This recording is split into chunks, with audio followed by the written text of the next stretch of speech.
What's up, y'all? Welcome to the FreeChinaPost. What's up, Ari? I haven't seen you like all day.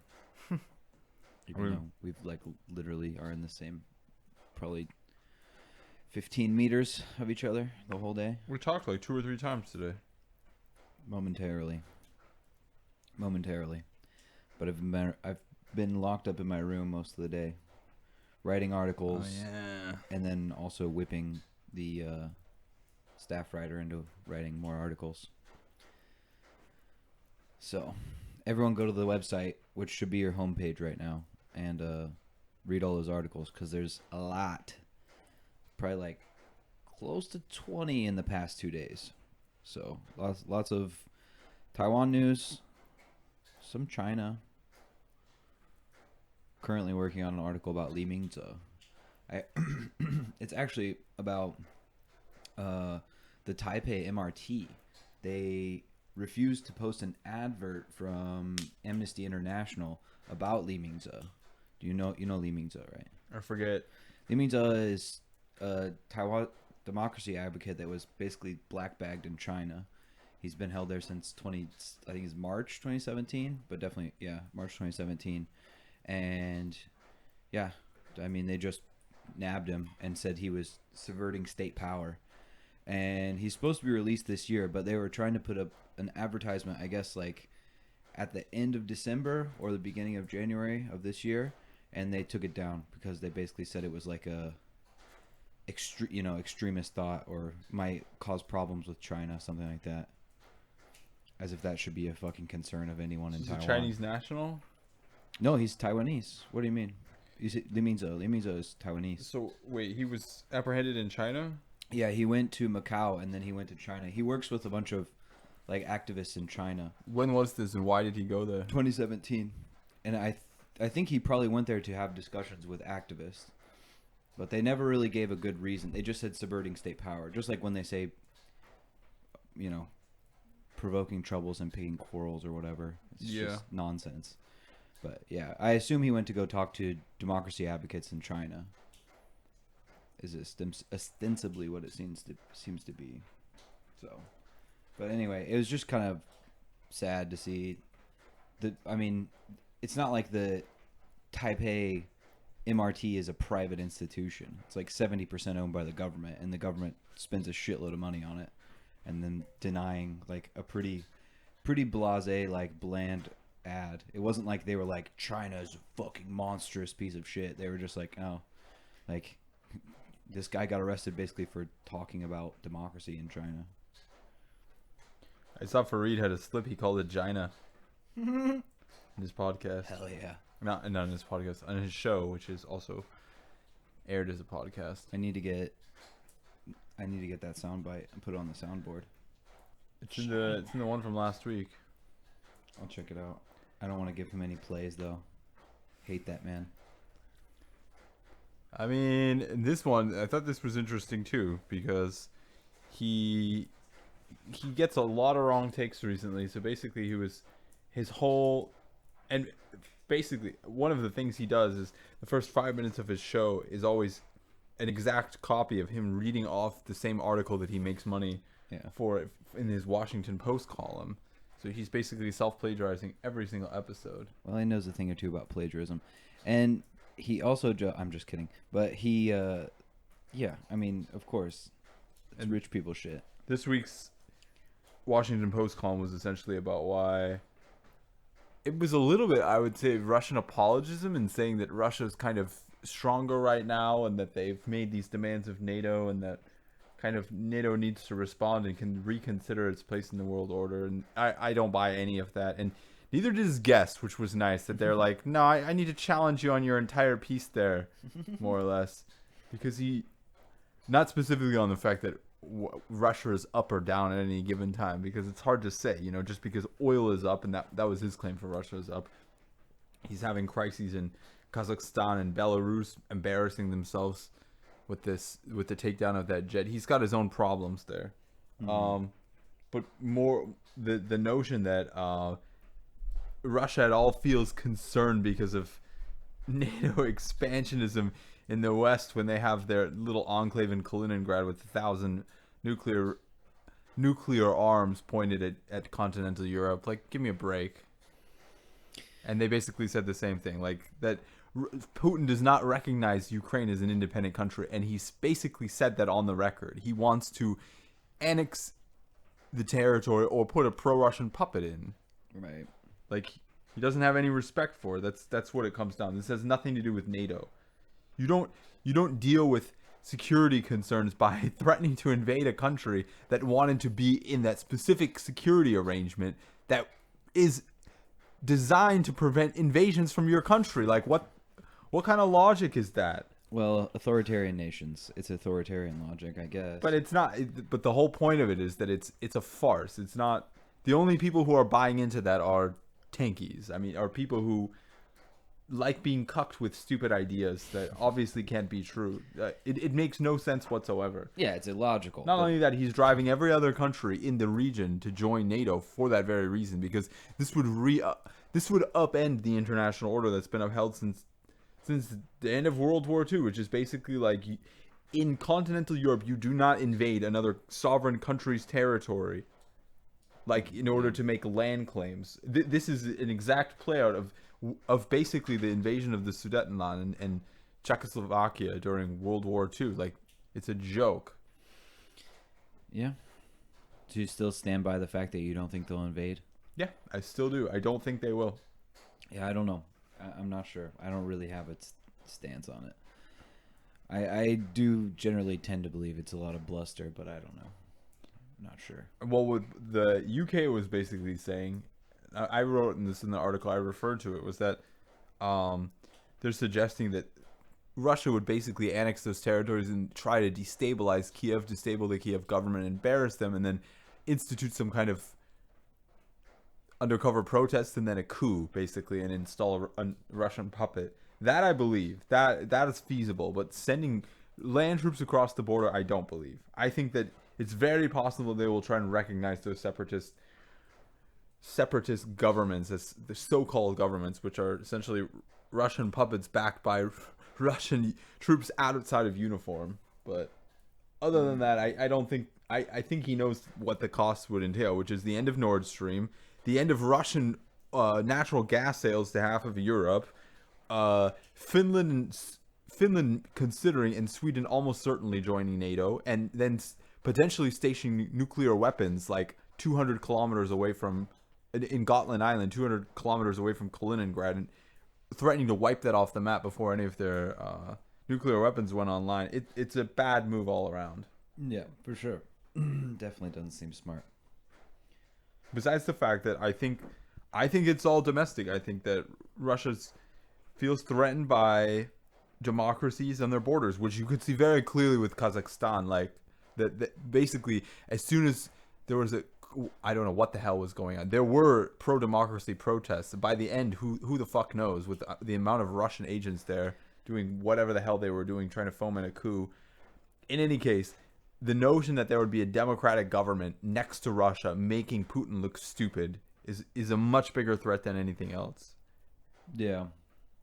The second big factor is, I think, the oligarchs basically, it's a patrimonial state. He needs to keep money in their coffers, and when all of the European bank accounts are being frozen and the sanctions keep spreading farther and farther from the Kremlin into the oligarchy rank, it doesn't, people aren't happy with him. And the more he does stupid shit internationally, the more likely those sanctions regimes are going to spread further from the Kremlin and affect people who have the capacity to remove him from power, realistically. Yeah. If they don't want him in there, they could probably make that happen. Oligarchs have kind of run Russia for a good while now. Especially collectively, if there's enough collective anger. And I don't think that it's at a boiling point. But if there were an invasion and the sanctions regimes slapped on Russia, hurt the economy any further, I think that it would start to create a dangerous undercurrent of dissent amongst the elites, which are who Putin really has to worry about. No. Besides the fact that the people aren't too pleased with him either. The stagnation that's been going on. Yeah. Falling life expectancies. It hasn't been very good in Russia for a while. The other big mistake he made, if he intends to invade, which I don't think he does, and this is another reason, is that he's been stoking the pro-ethnic nationalism sentiment, where basically he's been saying we're all part of this giant Slav nation and Slavs don't attack Slavs, basically. And then he amasses 100,000 troops at the border and says, give up your sovereignty for me or I'm going to kill whatever.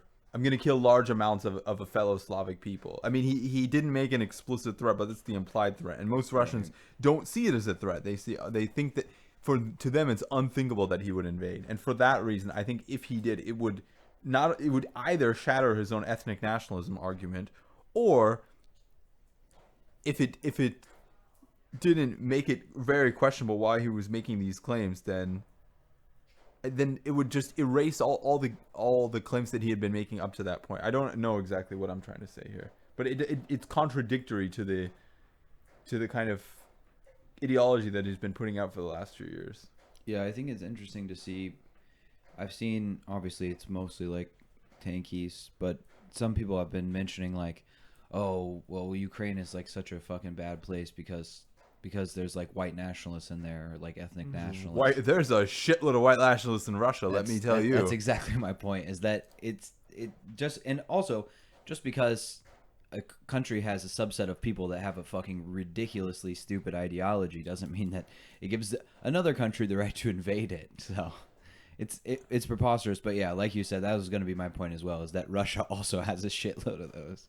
So does the United States. So maybe Russia has the right to invade the United States. Well, and China has Han nationalists. Like every country has this. Here. Exactly. Yeah. It's idiotic. It's a whataboutism argument. Yeah. It's like, well, it's just grasping at any sort of straws that you can to like to justify something that's unjustifiable, which is just like invasion as a land grab.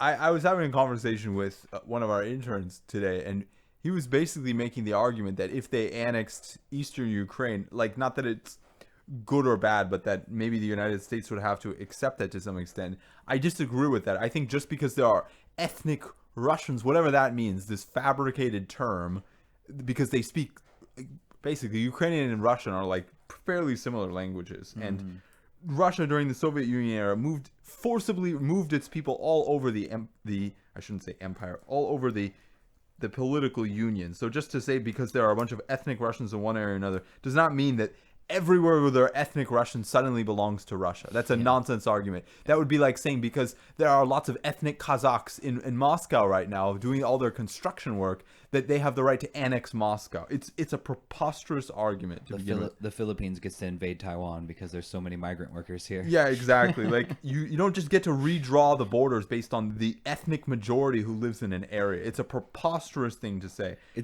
It's quite like ethnocentric too, which is funny because I've seen it coming from people who ostensibly view themselves as like this.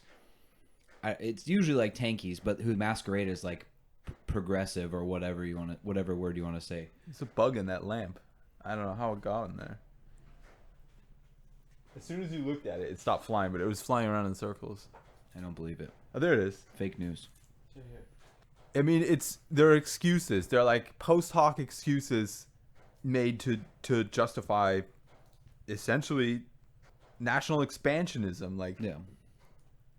And Russia has no interest, I think, whatsoever in annexing those territories, because it means not only do they have another disputed border besides Crimea, which makes things very complicated for the people living there and doesn't really help them in any meaningful way. It doesn't help Russia in any meaningful way. They like having this kind of, they like the destabilization of Ukraine more than they would like having a solidly Ukrainian Ukraine that hates them right on their border. Well, it's also a bargaining chip that they always have, where they can say we can invade it unless you meet these whatever, you know. Exactly. They feed off of instability. And that's not only instability for the international system, but it's instability within Ukraine. And for them to erase that, to annex a bunch of worthless farmland with peasant farmers who've been shelled for the past 6 years and probably wouldn't add anything whatsoever to the Russian economy or even national psyche. Because who cares about the Donbass region? I mean, it's much more valuable to them as it piece of chaos that they can hold over Ukraine, and a piece of chaos that fucks up the unity of the Ukrainian country. Yeah. So I still hold on to my argument. I do not think there will be an explicit invasion, and I also do not think there will be an annexation. I think that they like to toy around with this to fuck with everybody because that's what they do. Yeah, I think I tend to agree. And obviously I hope so, just for the fact that I don't want a shitload of people to die, because that's exactly what will happen. My mom sent me a message just a few minutes ago saying, when China invades Taiwan, will you be able to get out quick? I'm like, you've been watching the wrong news. It's this. Yeah. Well, I just saw recently, speaking of that there was different estimates of people saying that they think it's very unlikely that China will invade in the next 10 years. I think also it's a lot of speculation, because literally I feel like I live in fucking deja vuville on Twitter, because every other like week there's a new article about China set to invade Taiwan next week. And it's just like, what the fuck? Where are you getting this information? It's like the same thing, like COVID is over. Well, it's yeah, but it's from like reputable news sources like, too. They're probably opinion pieces, right? Probably, I assume most of them are, but it's just like I don't even read them anymore, because it's just like, one, it's not good for like my fucking anxiety, because every time I hear a fucking firework go off in this house, I feel like we're getting invaded. But like, just to be clear, there's no fireworks going off in this. You're saying you're in that. When I'm in the house and fireworks go on outside, because we have a lot of temples around here, and I'm always like, is it? Especially when it's those really loud ones that like Ari's gone crazy again. Yeah, Ari bought a cannon.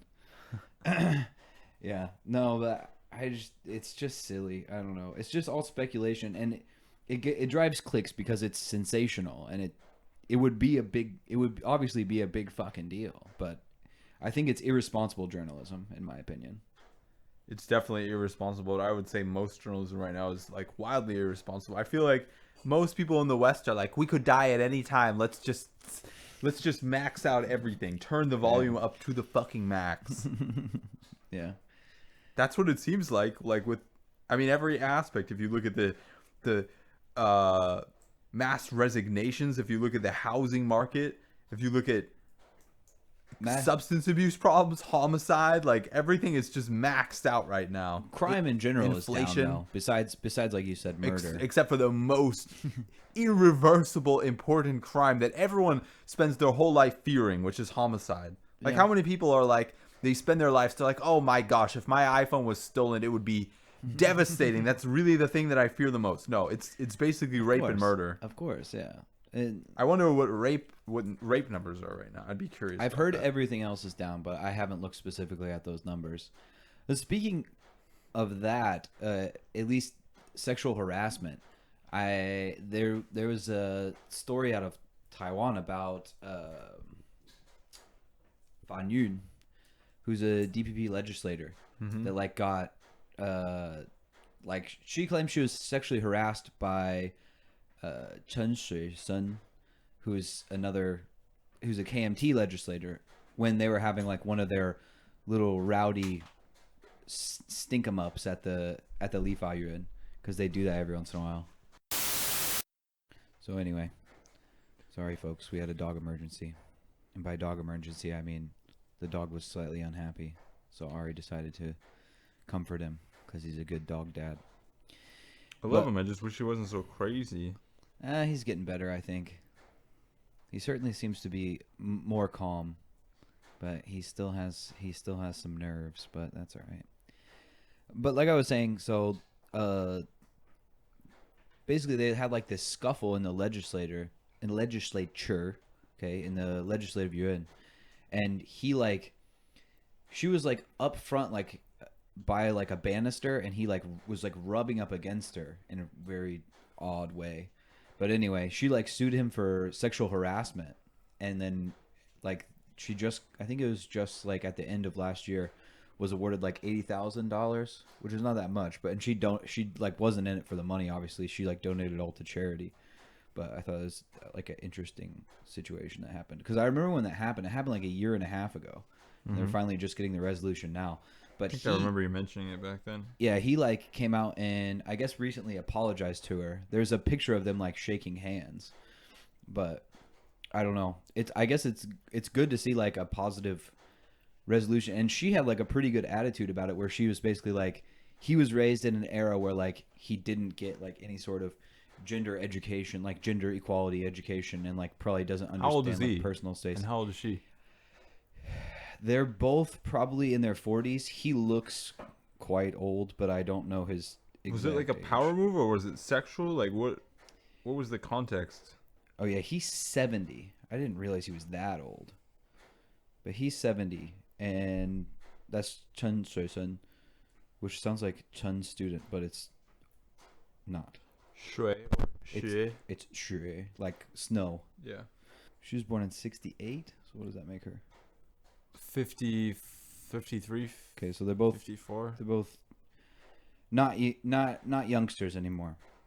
But I don't know if it was like supposed to be. I mean, the thing is with these things, like, who knows? You can't know like what he was thinking, and I haven't seen. Well, he apologized, so I'm wondering if he gave any context as to why.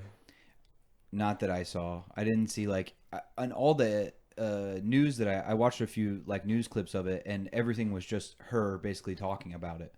But she would, she seemed to give a pretty good answer, and had like I mean, I could see being much more angry than she was about it. She had like obviously she like sued him over it, or like brought charges against him, but I don't know. She had like a pretty Healthy outlook. yeah, she had like a pretty I want to say the word adult, but obviously she's an adult. But anyway, yeah, healthy outlook is a good word for it.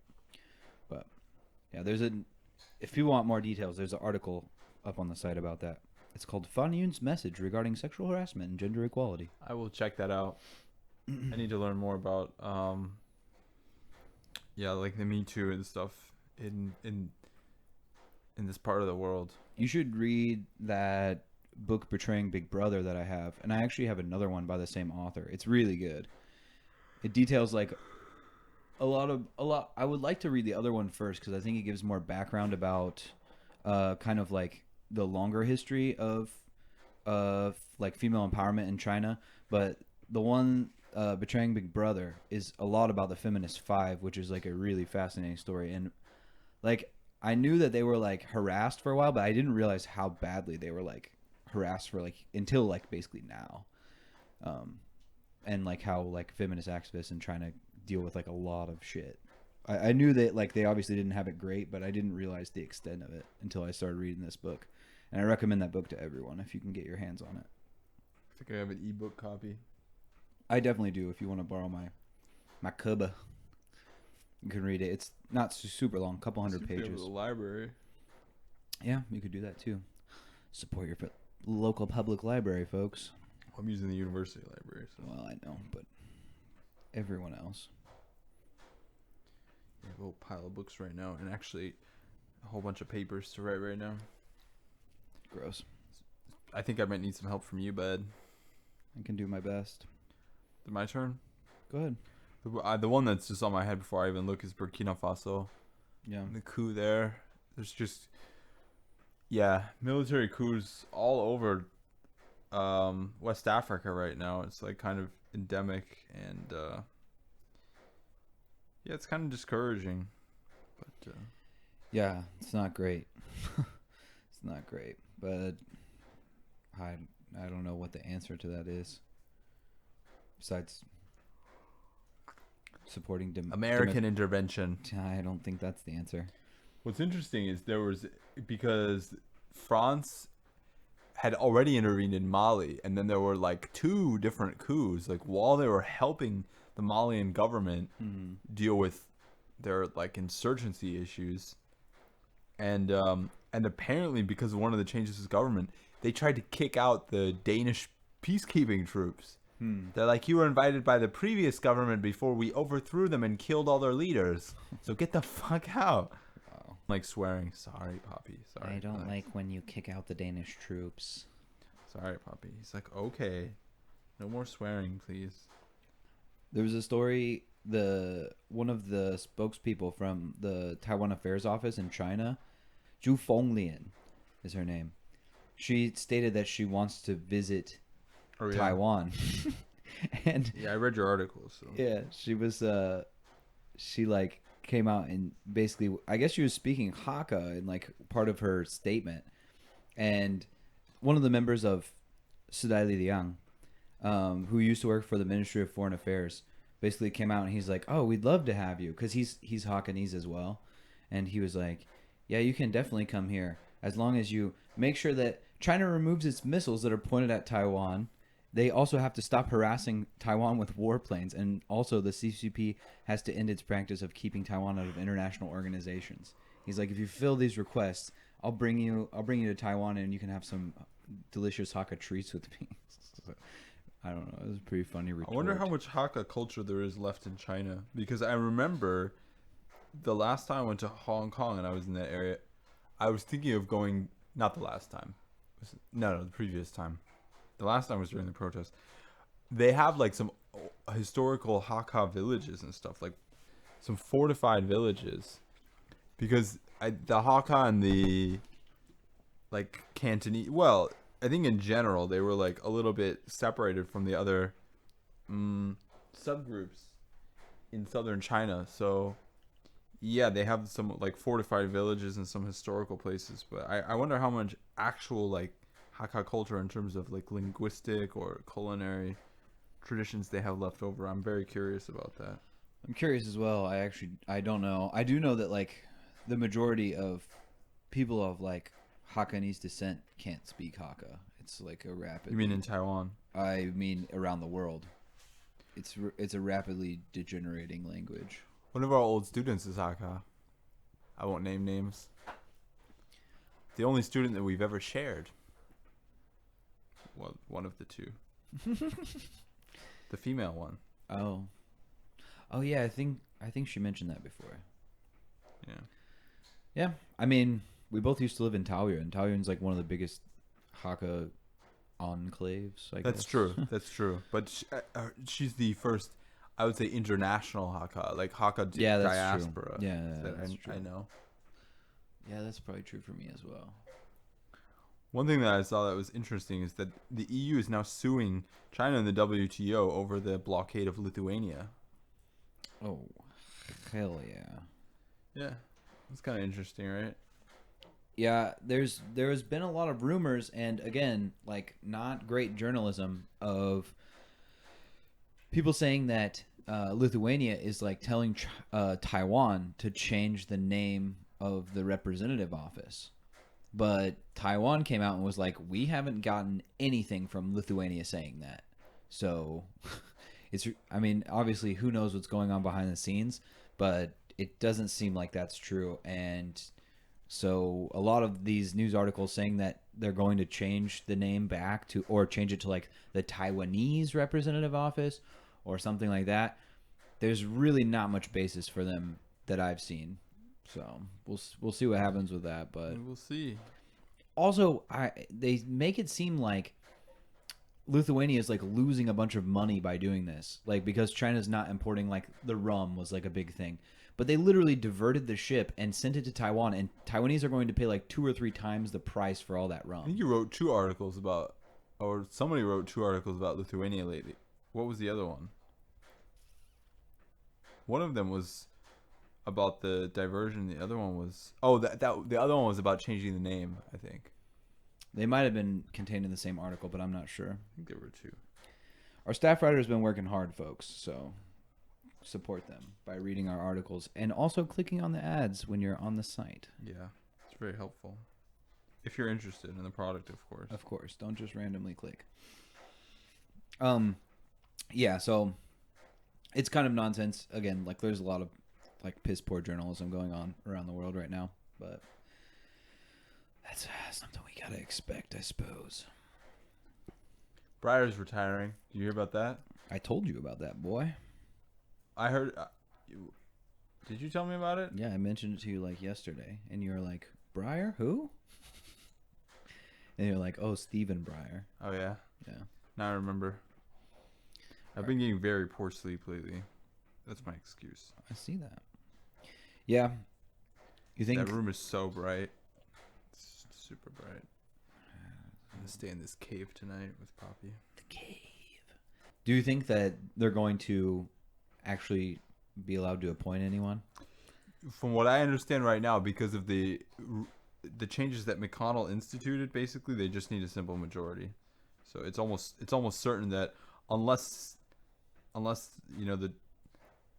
the not Joe McCarthy, what's his name, Joe Manchin and Kristen Sinema defect on this, President Sinema and that Vice would be President Manchin. unprecedented. If she voted against his nominee or Joe Manchin, I mean the party is done. Like first of all, Joe Manchin, I don't know. Kristen Sinema she's already starting to lose her seat. Done. Yeah, she's done. There'll probably be a recall referendum on her if she votes against his nominee. So I don't think that's likely, but I don't know. I assume it's probably pretty unlikely, but yeah, you never know. Yeah, but all they need is a simple majority, and I mean they could even get some Republican votes to swing over if his nominees are not too off the wall. I don't know. I heard the two nominees' names, and just suspected, because he already promised to nominate an African American woman, which basically limits, the number of federal judge appointees that he can choose from. So they're and they have to be young, of course, because they're trying to keep that seat open for the next 2 generations because of the way that our stupid system runs. So basically they narrowed it down to 2 people, at least in the reporting that I've seen. And I don't think any of them are particularly controversial, but I don't know anything. Neither was fucking Merrick Garland, though, and they blocked the shit out of him. So yeah, I assume they'll pass it because there's still 3 years left in his term. But maybe they think that they're gonna, and they probably are right. It's probably what's going to happen. What's going to happen is in the midterms, the Democrats are going to lose their kind of majority, their 50% of the Senate. This is what I think is problematic with those, because I think most of the projections that they're going to lose their seats for the Senate, I think those are based on the individual races, but for the House, those are mostly based on national polling, and national polling is notoriously unreliable and is easy to switch at any time. And with redistricting and stuff, I don't think it's an aggregation of the estimated votes in every single House seat in America, because I don't think that those polls honestly exist. I think basically what they do is they take a national poll of all people, and they're like, who are you going to vote for in your House election? And what people say they're going to vote for and the way people actually vote, or if they vote, are historically wrong. So I mean, I agree. I don't think it may not be the bloodbath that some people are projecting, but I do think that basically the Democrats have done nothing for average people inside of the United States. I would say the Republicans haven't really either. They haven't either. I think this is going to be one of the worst turnouts in American history, honestly. Maybe. But here's the difference is that the Republicans stay on message and they fire people up. Every other week there is a new controversy. They're getting books banned this week. They just got a graphic novel about the Holocaust banned from schools. So yeah, but those are not national political issues. Those are local school districts and shit like that. Some of them are national issues, though.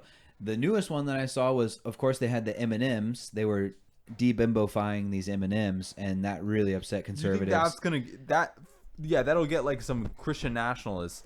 That is not gonna get independents, which is those are the typical swing voters. You think the person who's not sure which party they're gonna vote for this time gives a fuck about M&M genders? No, they'll probably sit out because there's no one's offering them anything. Which is my point. It's gonna be absolutely horrible turnout. Republicans will turn out, but so will the hardcore Dems. It always comes to maybe the soft core that has, based on the data, the least educated, least engaged people who don't really have any concrete political ideas and who can get riled up. Yeah, if they get riled up by things like COVID, they're not going to get riled up by the war over M&M genders. Realistically, it does fire up their base, certainly, but it does not fire up people who are not sure who they're going to vote for. I agree, but there also we'll have to see what things pop up, because there's always something that can happen a couple weeks before the election. And that's exactly my point, that the projections right now, the Democrats could lose historically badly, but it could also flip. It's really hard to say at this point. Yeah, based on the polling that they do, at least for the House races. The Senate races, I think they have better polling, because there's 33 seats total up for grabs. Yeah, I think. I mean, they can do they can do polling for that, and they can I think aggregate those numbers. with the House race, you could, and they do as well. But if you're not looking at the individual race, I think you're right about the data. Is that it's kind of just an aggregate of like the whole of the United States. I think it is. And the Senate data, by the way, a lot of those Senate seats are non-competitive. So the number of ones that you actually have to look at, you could probably count it on two hands. Yeah, so it's true. The Senate data, the Senate expectations are slightly better, but I would say it's still too far off realistically. It's possible. It also depends, who's primarying, what these primary races look like. Agree. Totally agree. Yeah, I think cinema is one that we don't really have to Cinema's think got about. another, 2 or 4 years, though. Right now, it's Mark Kelly who's up. And I know Arizona Democrats are basically saying that she's going to fuck up Mark Kelly's seat. But I don't know if I buy that. His has been around 50%. The last actual polling data I looked at, he was above water and looked like he'll probably get it. But again, it's too far out. I think Democrats are a lot more pissed at Kristen Sinema than independents. No, independents don't give a fuck. That's the whole point of this. They don't care about partisan politics, and they don't pay attention to the news. That's like, if you look at the data, it's basically true. They don't know what the fuck they're doing, which is why I'm not saying that all independents are uninformed, but the majority of them are. Yeah, that's why they're so easily swayed.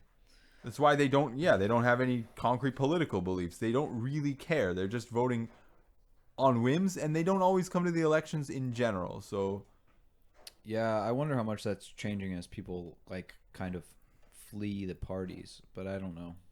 We'll see when it happens. There's also a lot of the local elections are also happening here in November. That is true. That's exciting, and I think it's going to put some pressure on the DTP to stop fucking around with COVID, but I get it. I get their temptation around Chinese New Year to not crack down, because I guess they don't want to. I don't know. They don't want to crack down on family gatherings by but I honestly think they should have raised it to level 3. I think that not doing it was a historical fucking failure. I think it was a bad idea, but I don't know. We'll see. Only time will tell. Because they made these arbitrary rules. And the only regulations that differ between level 2 and level 3, as far as I know, relate to basically cram schools and entertainment venues. Yeah. Like late night entertainment venues. Are those really so important that you can't just kind of, at the very least, signify to the country that now is a slightly more dangerous time? As if anybody doesn't know that, but there are people who are just oh, it's still level 2. It exists, and they just, I don't know, they have their concerns, but I wish they would take public health more seriously, since that is in their job title, and not worry so much about the fucking service industries. Yeah, I mean, I tend to agree with that. It's like the CDC saying that the airline industry is the reason that they're changing public health regulations. This is the Center for Disease Control. This is not the Chamber of Commerce, for fuck's sake. If you're worried about industries, resign. And for fuck's sake, you're in the wrong regulatory organization. Yeah, totally. Well, there are a number, and there's again an article on the website about this. A number of governments are going to level 2.5 now, where they're cutting. I don't know what that means. I mean, I can guess what it means. It means different things for different governments, but basically, I saw Taoyuan cut its in-person dining in half. What does that mean? Cut their in-person dining? The capacity. They say you basically if before this was a 50-person capacity, it's 25 now, which is something. I think they should just end indoor dining. And you know what? The majority of Taiwanese people, according to the polling, the non-randomized, but still the polling that I've seen, there's an overwhelming majority. UDN, by the way, is non-biased. So the polling that I've seen is from UDN. They post a lot of really hard KMT shit on there. I was looking through there. It's because it's opinion stuff. It's not they're hard news. But I expected it to kind of be neutral, and it is, I would say, overall. But there was a couple things that are Tsai Ing-wen is a tyrant dictator. I'm just jeez. He does not like foul language. Look at him. No, he hates it. He's don't use dirty words around me. Sorry, I'll bleep it out for you, Poppy. All right, bud. But yeah, Taipei is also going to like increase some of its like regulations in terms of like how many people are allowed inside. And I also saw even Tainan is like being like they're really going hard on the contact tracing. They're saying like basically if any establishment is caught not making the people like scan the QR code, I they have will be not scanned a fined QR code hard. in weeks. Since we had once we had cases again, I scan pretty much everywhere I go. I know that most other people aren't doing it either, so most other people were jumping off a bridge. Or would you?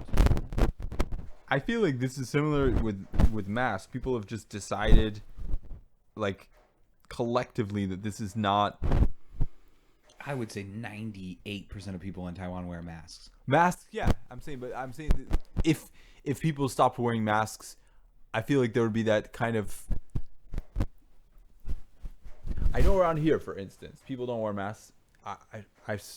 I will try to wear a mask, but a lot of times will just not. I would just say over there people don't, but like over here people do.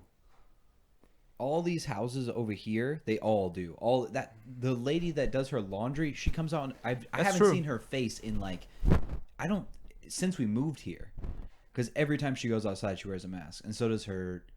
I've seen her without a mask out here, but I don't think I have, but I believe it. I'm just saying I believe it. Almost never see it.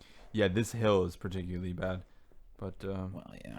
I mean, but I think that is the outlier for sure. Because anytime I go past the harbor, everyone's wearing masks. I haven't seen them. Yeah, because it's like a pretty major street with police enforcement and stuff. Here, I'll move you, okay?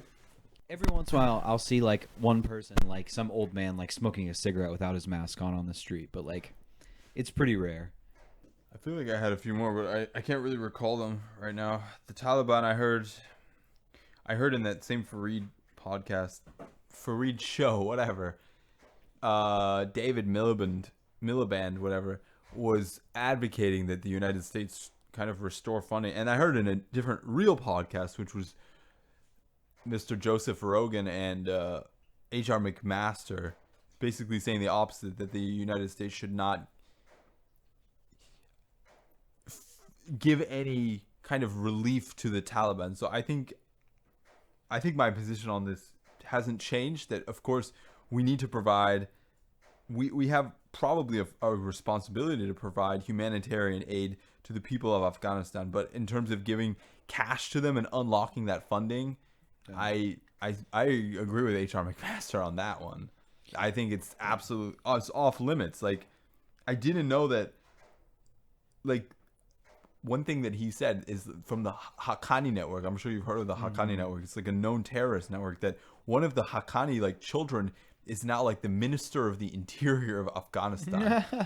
It's like, really? That's the government that you think we should be restoring funding to? And I saw something in the news that the United States was like considering. I didn't prepare on this topic, but I think that it would be a horrendous idea to restore any cash relief to them right now. Like, the Afghan, I don't want to like victim blame here, because like the Taliban definitely victimized them, but I mean they tacitly made a decision, as did Pakistan, to basically allow the Taliban to take back over, and now they have to reap what they sow. And that doesn't mean that they starve to death. I totally disagree with that. Yeah. But that also does not mean that they get inflows of foreign cash so they can buy weapons. Yeah, in terms of the cash, I totally agree, obviously. Nobody should face any humanitarian issues. I totally agree, and I think we have a responsibility. But I do not think that we owe them a penny of cash. In cash, yeah, I tend to agree. I don't think, basically, I don't like when things get like blockaded and the people don't get like food and medicine. Food and medicine, absolutely, totally agree. Food and medicine. But yeah, cash, I agree with you. There's no reason to give like known terrorist groups a bunch of fucking cash. Like, well, apparently there's definitional issues here. And one of the things that I really disagree with McMaster is the way he characterized the different administrations here. He was very unclear, and a lot of the things that it sounded like he was criticizing Biden for, I think he was criticizing his successor in the Trump administration for the decisions that they made, which were basically beginning to negotiate with the Taliban, because And I think he mischaracterized some of it. The way I understand it is that they basically came to a tacit agreement with the Taliban that they're going to have these peace accords, and the United States will stop attacking the Taliban if the Taliban stop attacking the United States.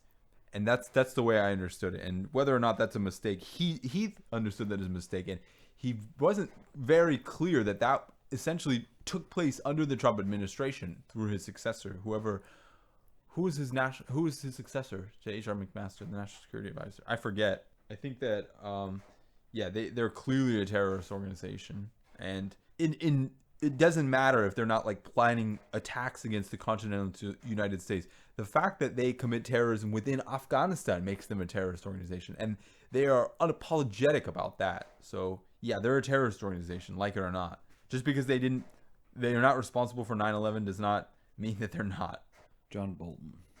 John Bolton was his successor. Yeah. Yeah, I think John Bolton was. It's strange to think about, but he was slightly more of a pragmatist. And then who succeeded him? Charles Kupperman was acting advisor for a very short amount of time, and then Robert O'Brien, and currently it's Jake Sullivan. Jake Sullivan is Biden though. Yeah. So under Trump, it went Michael Flynn, Keith Kellogg, famous heir to the Kellogg fortune of cereals. Just kidding. H.R. McMaster, John Bolton, Charles Kupperman, who was, again, just in acting, as Keith Kellogg was also just in acting. And then Robert O'Brien was the last one. And he left So I guess after John Bolton, there was no permanent national security advisor. Well, there was. I mean, technically, Robert O'Brien was technically the permanent one, but he left when Biden took office. So how long was the gap there? I think between Bolton and... I think maybe a year almost. Less than a year. Robert O'Brien was there from September 18th, 2019 until... Oh, no, more than a year. He was there from September 18th, 2019 to January 20th, 2021. 2021. Charles Kupperman was literally in there for 8 fucking days. Just acting. Yeah. He's acting. He was just... he's literally just in acting, but still funny. Oh, there was one thing I was going to say, but I totally forgot what it was. This was also mentioned by DW recently. So I forget who the organization was, but it looked so appealing and relevant. They're like, even though most, like 99% of the world is like worse off than COVID started, in between inflation and like stock losses and stuff like that, except like the 10 richest people in the world have essentially doubled their collective wealth. So what they suggested was a 99% one-time tax, okay, in order to reduce global inequality. So what do you think about that, first of all, just on its face? I think that's fine, but if that's all the change that happens, it's going to go right back. It's just, I mean, it's not going to happen. The rich people are the people that control levers of power. So I think it's kind of preposterous. I would, if I had the choice between that and just raising the like capital gains tax, I would take capital gains any day. The problem is that they have different tax rates between different countries, and a lot of those billionaires are no longer located in the U.S. Exactly. Can you guess what they wanted to spend that money on? Their number one thing in order to reduce global inequality?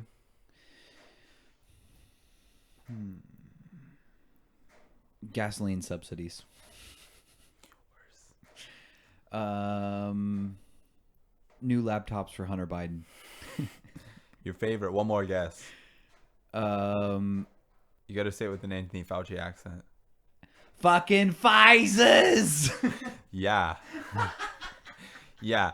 That's how they want to reduce global inequality, by pumping money into a handful of private corporations to produce a vaccine that is questionably effective at preventing or reducing deaths against the new strains of COVID. So I need to look at that's what they want to spend all the money that they get, all the money they collect. I need to look at the data about that and see if they've had any new studies. But I've looked at certainly in terms of 3 of the new studies that were published in the last 2 weeks. Yeah. Not a single. Okay.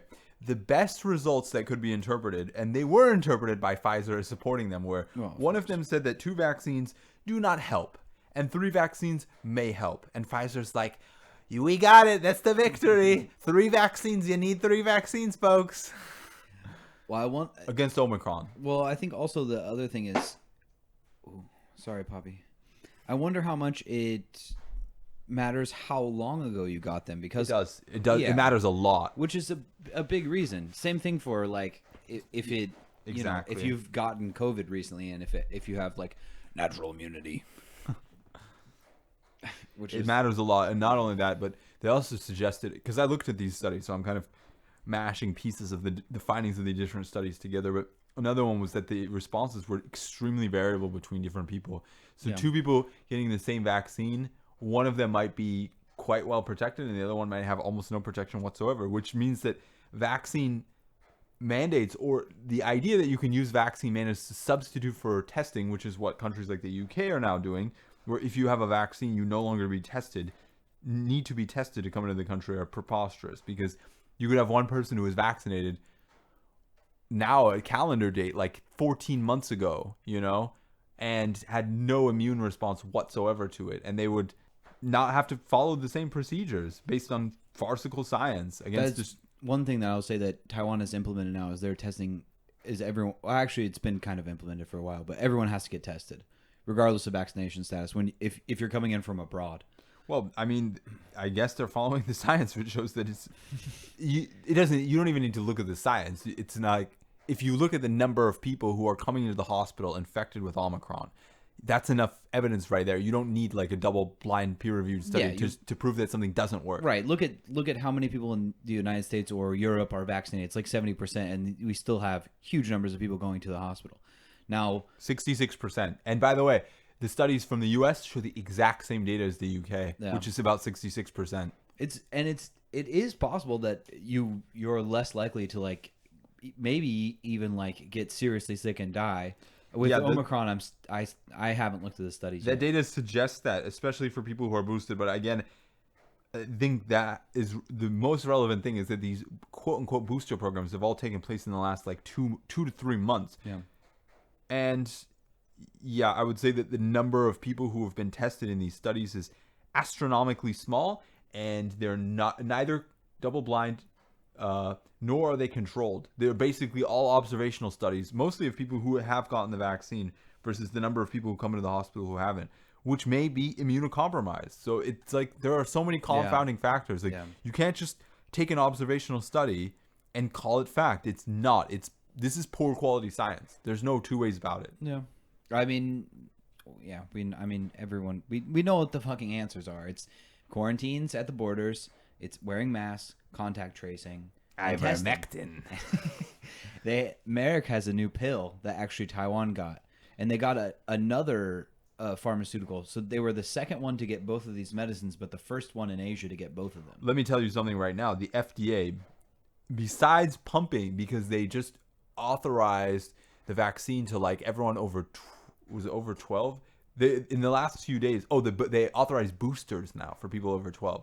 So in the same 2 weeks they did that, they took 2 other drugs off the market, which was Regeneron and Lilly's COVID treatment for being ineffective against Omicron. Yeah, they say they don't work against Omicron. I saw that as well. I would really like, they're so concerned about the different strains, I'd really like them to see them do a double-blind, controlled study about the vaccine's effectiveness against Omicron, because they won't do that. They won't reevaluate it for Pfizer, who obviously like is in the pocketbooks of whoever's controlling the FDA right now. So they're taking Pfizer's competitors off the market while pumping Pfizer. Maybe. I mean, it's not maybe, that's a fact. Well, yeah, but I mean, those are also not like preventative treatments. They're like taken after the fact. They're like treatments as opposed to prophylactics. Exactly. So, all the same. I mean, the vaccines should be held to an even higher standard, and they typically are. I concur with that. They definitely should be held to a high standard. Honestly, probably what will happen is once they come out with a new vaccine, that's when they'll start testing it and say, "Oh, look how much better it works than whatever." And I saw the preposterous articles that were coming out recently saying that, they're all in a race to develop the new, like literally they're calling it a magic bullet vaccine. It's so preposterous, as if like that wasn't what the original vaccines were supposed to be, before they realized that there are a million fucking flaws, and that a vaccine that, by the way, Moderna created in 2 weeks in a laboratory, like of course it's not going to have lasting effect against a virus that's still raging across the world because you only give it to 3% of the world's population. Well, and then mutates. And it's mutating, yeah. Yeah, exactly. well, it only mutates because it's spreading around the world at such a rapid rate because countries are taking no steps whatsoever to stop its spread. Well, and besides getting more worthless vaccines. We also have multiple continents that like literally can't even vaccinate because they won't give them the vaccine because it's about making money. It's not about actual public health. Exactly.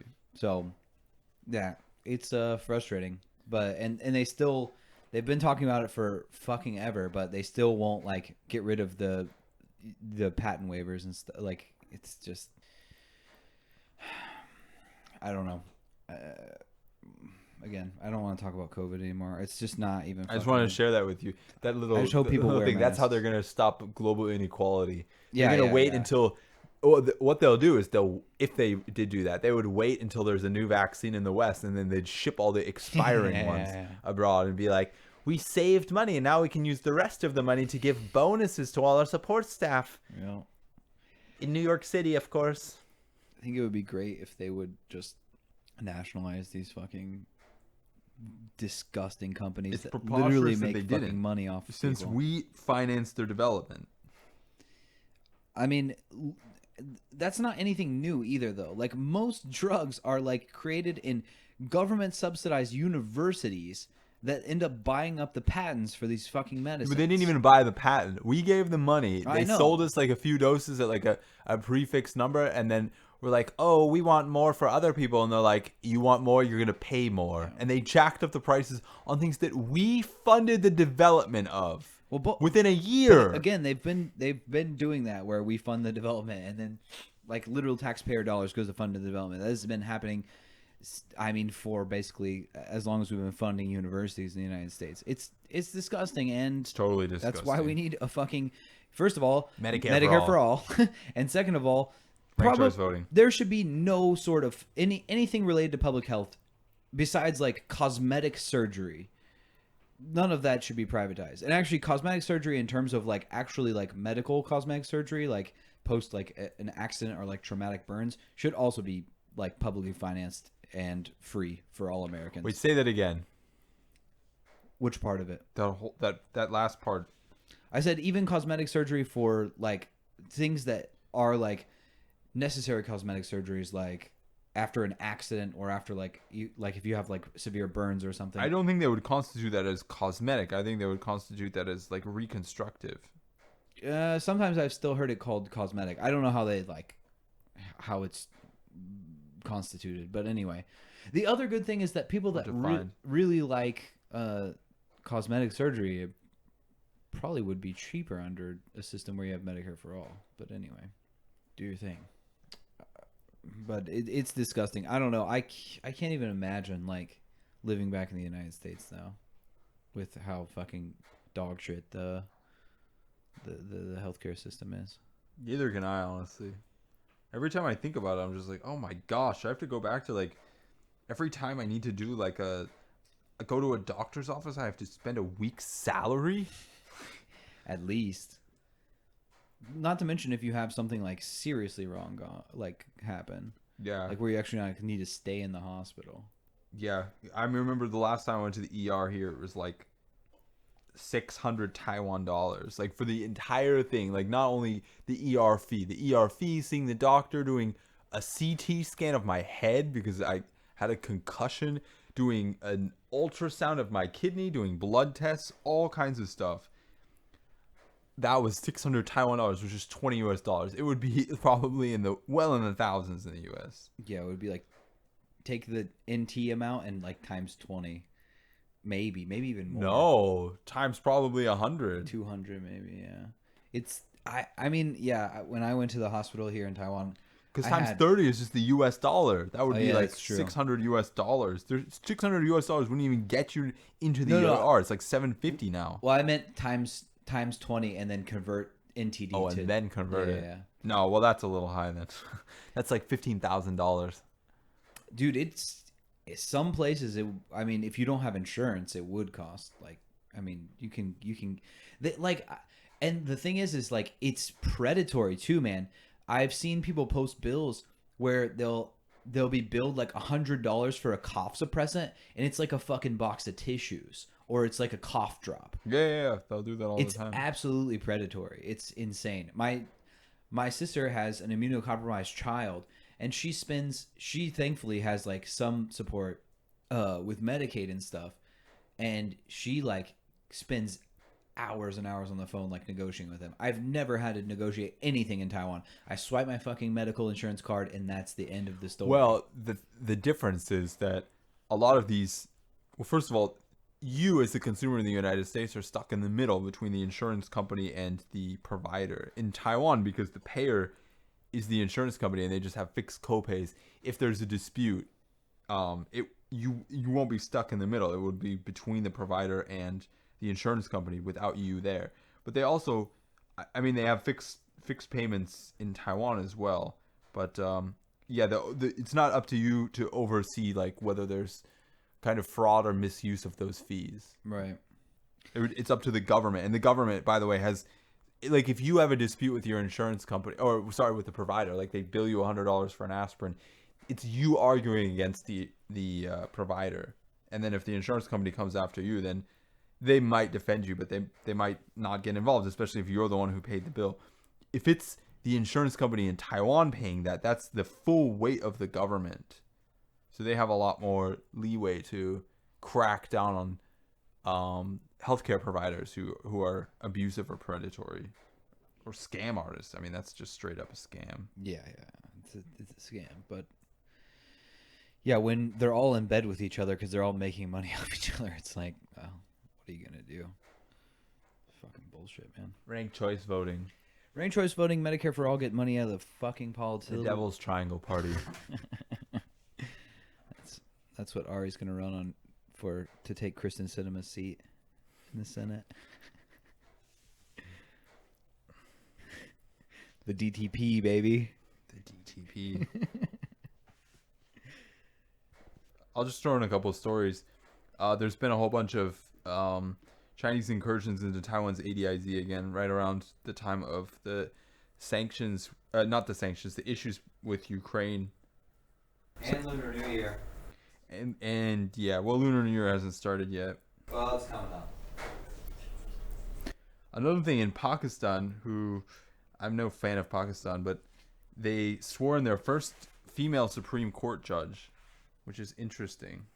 There was a big attack, a big IS attack in Syria, and Afghanistan had one too, actually, which is interesting because now it's controlled by the Taliban, but Islamic State is still attacking in there. Yeah, so much for the end of terrorism within Afghanistan. Well, they've been fighting IS for a long time. The Taliban? Yeah. Really? The U.S. was literally funding the Taliban and supporting them with air power to fight ISIS. So we were fighting the Taliban sometimes, and then also funding them, or at least giving them tacit support. When? So they could fight. When was this? This was obviously before the takeover. Before the Taliban? Before the Taliban took over. You mean the second time in 2021, right. Not in 1995? Right. Okay. Correct.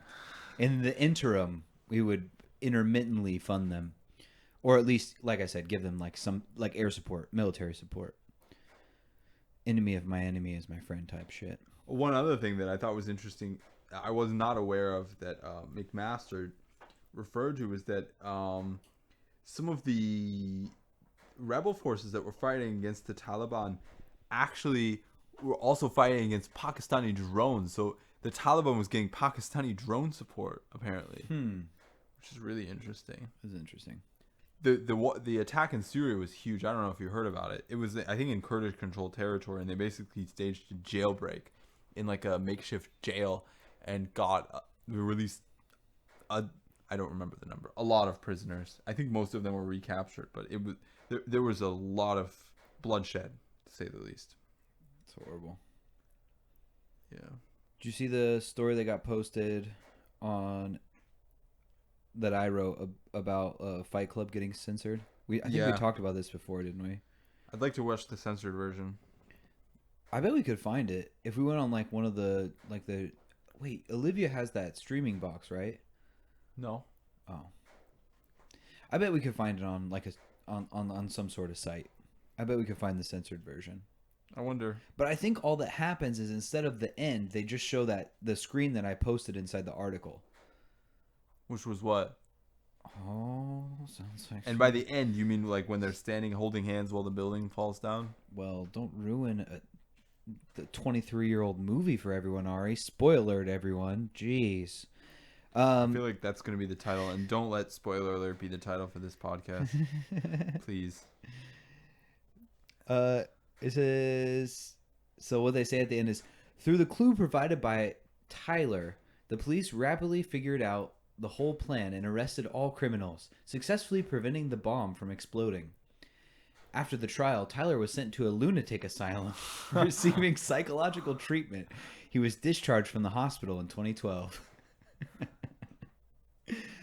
That's weird. I assume instead of like the last scene that's like shot inside of the warehouse where like everything is kind of figured out, let's say, then that I assume. But I'd be down to watch it. You should read the book because that's closer to the book ending actually than it is to than the real movie is. I saw Chuck. You want me to spoil it for you? I saw Chuck Palahniuk come out and say. Is that how you say his name? I think so. How did you think? Palahniuk. I think it's Palahniuk. He's been on Rogan a bunch of times. I figured you'd watch him before. Yeah, but I don't remember his name. That's all Rogan calls him. Palahniuk. I don't actually know. That's just my guess. Anyway, Chucky P, as we're gonna call him from now on. He was like, I've been dealing with. He's like, is this how like now it's? He was basically saying like, oh, now it's getting all this press that they like censored the movie. Like I've been dealing with censorship with my books for like years. This is kind of saying like it's kind of bullshit. But I don't know. I didn't read his full statement, but that was picture the that people are censoring his. I mean, I believe it. I'm not saying he's lying, but his books are pretty wild. It's hard to picture people censoring, or I guess publishers. I think it's like I don't think it's censoring of the books when he writes them. I think it's like banning them. Yeah. I mean, it doesn't. I'm not saying I support it. I'm just saying that makes sense. Yeah, it makes more sense. That's his argument. Yeah, I think it's wrong to censor pretty much anything.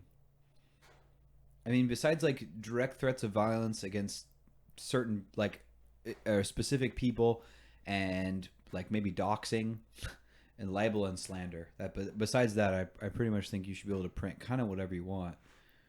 What if it's propaganda towards a violent organization, like an ISIS Facebook profile or something like that doesn't actually promote violence on the page, but promotes ISIS being a violent organization? If it's on a private platform, then it doesn't really fucking matter, does it? But I always find that so hilarious that conservatives are like, private corporations should basically have unrestricted rights except when we don't like the way that they censor activity on their own private network. Yeah, exactly. It's like Joe Rogan, because it's always fucking Joe Rogan moping about this shit. First of all, the head of Twitter, what's his name? Not anymore. Yeah. Now it's fine. The former head of Twitter is his best friend. Like he could do something about that if he really wanted to.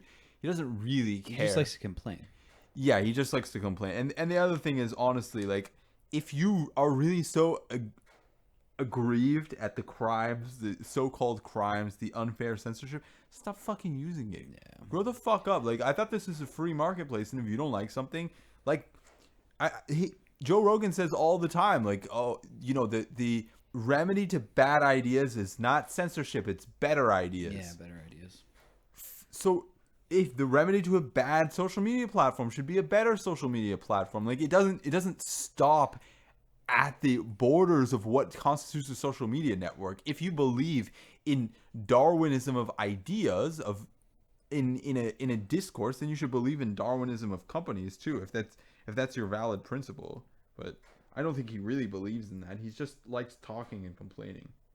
Well, what was really interesting is he's complaining so much about leftist discourses making their way into education and stuff like that. And I think the same thing is absolutely true. Like, if he's basically asking if somebody should step in and prevent people from teaching these ideas. Like, is that not literally the opposite of what the fuck you claim with social media? That, like, you should not be censoring, that the best way to combat bad ideas is with better ideas, then let people read fucking critical discourse and realize that shit died in like 1986.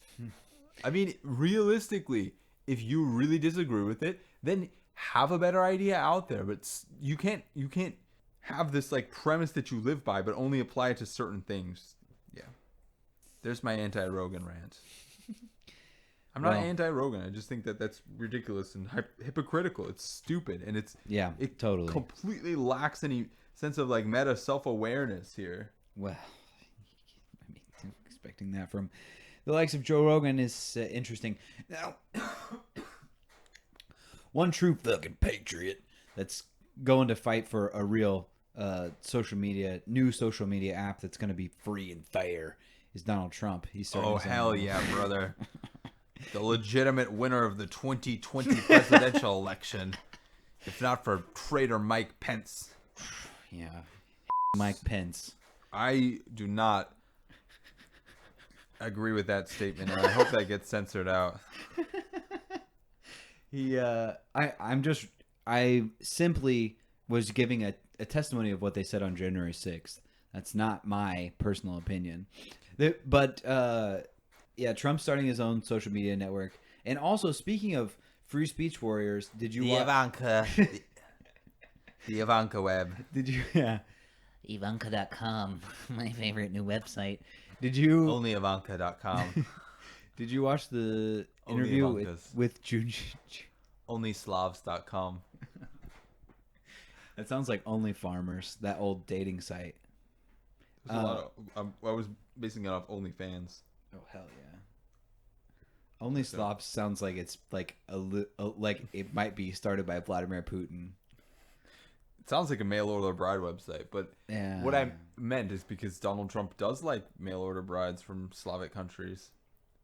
That is true. Ivana, Melania, 2 out of 3. Yeah. You were expecting me to keep going. I don't really know any of his other wives. I just know Ivanka. Martha Maples, that's the third one. Oh yeah, Martha Maples. And Stormy Daniels could have been. Martha Maples sounds like a Canadian. Yeah. Oh, my name's Martha Maples, don't you know? But I was gonna ask it. Did you watch the Jordan Peterson? I did not. No. I've been thinking about listening just because Peterson wears a fucking tuxedo to the interview like he's a 5th grader. Is he off of like amphetamines yet? I just came back from Russia, and I decided to stop using so many drugs. Poppy does not like this voice. I've been having a lot of trouble cleaning my room lately. Poppy, why are you looking at me like that? This is my normal voice. My name is Jordan Peterson, and I'm telling all the little boys to clean their rooms and that they should have a designated wife that will, at first, of course, they need to clean their own rooms and make their own beds, but once you get a wife, she'll stay home and do it for you.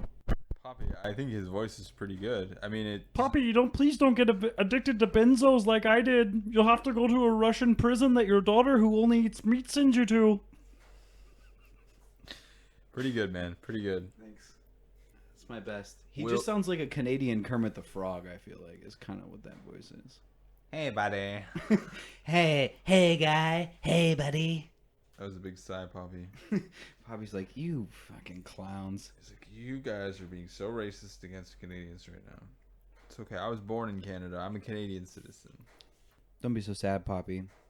He looks down. He just wants us to play with him. I think he wants to sleep right now. Yeah, I've never seen him like lay so chilled out in your lap. He's really tired. Yeah, that's clear. He's had bad night's sleep the last few days, so have I. So we'll get a good night's sleep tonight, right, Puppy? This bloody temple people. Those bloody temple people. That's all I got, bud. There's a couple other stories, but I don't need to cover them. All right, we can call it there because this gives me less to edit. But yeah, the other stories I was going to talk about are all articles that have either been written by myself or by the staff writer, which again, I have been viciously whipping to keep writing. So y'all need to go check out all those stories. There's a lot of good news on there and like interesting deep dives into polls and stuff. The ones written by me are also fucking hilarious. So that's also fun. That'll make your enjoyment a little education plus, might we say, edutainment. So go check those out. And while you're over there, like we said, if there are any interesting advertisements, go ahead and click on those. We would appreciate that. And if you have a little extra cash lying in your pockets, go over to the Patreon, patreon.com/FreeChinaPost. In any case, NFTs coming soon. Always working on the NFTs. Also, go follow our social medias. Spread the word via word of mouth. Give us 5 stars if you're watching on iTunes or wherever else you can rate us. We appreciate all of it. We love you. We'll talk to you soon. Poppy, say it. What do you think Poppy's voice would be like? Like Tweak on South Park. Yeah, that's true. Oh, yeah. Oh, FCP 最大.